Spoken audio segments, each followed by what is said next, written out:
Rumspringa, the Amish coming-of-age tradition. For the Amish, culture and religion are intertwined to the point where it is hard to separate the two. Indeed, it is a culture of faith. So who are the Amish? It is the members of a Christian sect that separated from the Mennonites in the 17th century. Amish have been in the United States since the 18th century. Thanks to several centuries of church growth and expansion and division, more than 25 different Amish affiliations exist in North America. These affiliations are further divided into approximately 333 church districts. Amish settlements are located in 27 states and in Canada. What is more interesting, though, is that there is no central religious authority. Each Amish district must make decisions about what is and is not allowed for its members on matters both large and small. Consequently, what might be permissible in one Amish community may be forbidden in another. Many outsiders might consider all Amish to be conservative, but even in their districts, conservatism covers a wide range. So what Amish means? They wear some forms of distinctive plain clothing. They worship in each other's homes rather than in church buildings.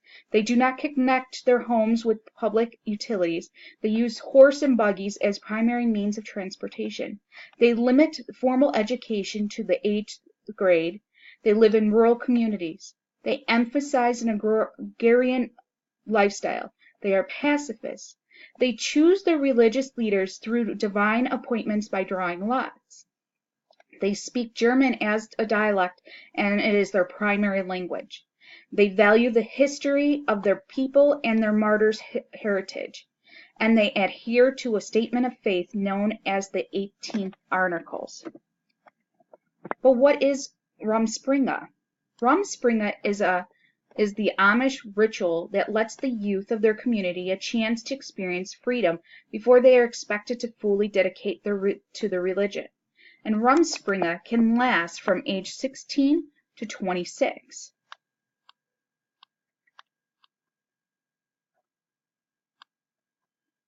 For such conservative beliefs, many wonder, how do adolescents fare in this type of upbringing?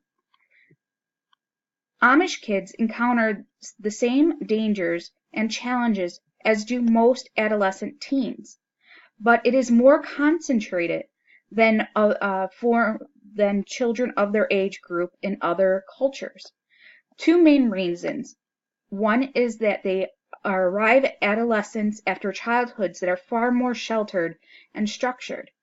And second, Amish teens begin Rumspringa journey carrying the weighty baggage consisting of the moral imperatives, biblical precepts, and the complex sets of rules that have been taught to them from little on up. So who does Rumspringa?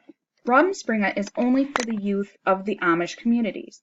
It is one of the biggest things that for any Amish person, because it is a sign of trust that not only you, your family, but your whole community trust you enough to go on Rumspringa. This occurs when teens reach the age of 16. They enter a life stage known as Rumspringa, which stretches until baptism or marriage, depending on the Amish subgroup. Rumspringa is an adolescent rite of passage, and some parents take more hands-off approach to their parenting their teens than others do.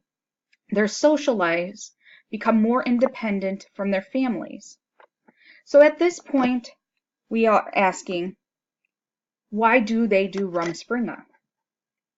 Well, the Amish believe that when a person is of age, they are able to make their own choices when it comes to their individual faith.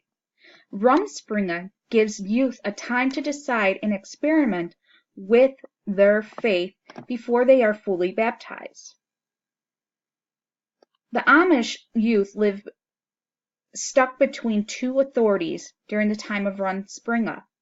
They move out from under the authority of their parents, but they are still free from the authority of the church because they are not yet baptized. These years are a liminal time in which teens have more independence than they did as children and will have more freedom than they will if they decide to join the church. So the community's expectation is that the young Amish will end their Rumspringa by agreeing to be married and concurrently make their commitment to be baptized or to join the church. The further expectation is that after marriage, the pair will settle down, have children, and continue with the faith culture expectation. At stake, though, for the Amish community, in the Rumspringa process is nothing less than the survival of their sect and their way of life. For if an unbaptized children venture into the world at 16, but do not return to the fold in sufficient numbers, the sect will dwindle and die out. It is a tremendous risk for Amish to take in permitting their adolescents into Rumspringa. The threat is these children, once let loose, may never return. But the gamble must be chanced, because its members sense the threat of not permitting Rumspringa is even greater. Absent a Rumspringa process, there will be a higher probability of loss of many more Amish youth succumbing to the lure of the forbidden, and perhaps even after baptism and marriage. The Amish hope that the experience will inoculate the youth against the strong pull of the forbidden by dosing them with a vaccine of a little worldly experience. Their gamble is also based on the notion that there is no firmer adhesive bond to a faith and way of life than a fully chosen one. It in this case, after Rumspringa, and having sampled some of the available alternative ways of living. So how long does Rumspringa last? Due to the gravity of this decision, Rumspringa can last anywhere between 1 day to 10 years. Rumspringa lasts differently for each teenager, and you're not officially off Rumspringa until you come home and get baptized. There is no expectance as to how long it should take you, but once you come back, you cannot return to the real world. And when a person decides that they want to be baptized, they must follow the process all the way through, and once baptized, members are bound to the Amish faith for the rest of their lives.